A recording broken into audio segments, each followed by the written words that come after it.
चालू होणार आहे, लवगडला चालू होणार आहे आणि इंद्राजी लवगडचा पूर्ण आम्ही पट्टा घेऊन इंद्राजी मार्केटची ती आमची समाप्ती आहे.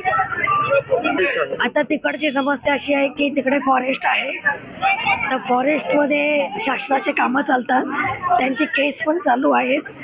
पण तिकडची जी मूलभूत गरजा आहेत म्हणजे त्या लोकांना रोड, शौचालय, पाणी याची व्यवस्था मी जिंकून आल्यानंतर करणार आहे. खूप छान आहे. म्हणजे आता 8 वर्षामध्ये भरपूर मी कामं केलेली आहेत, त्यामुळे जनता खुश आहेत.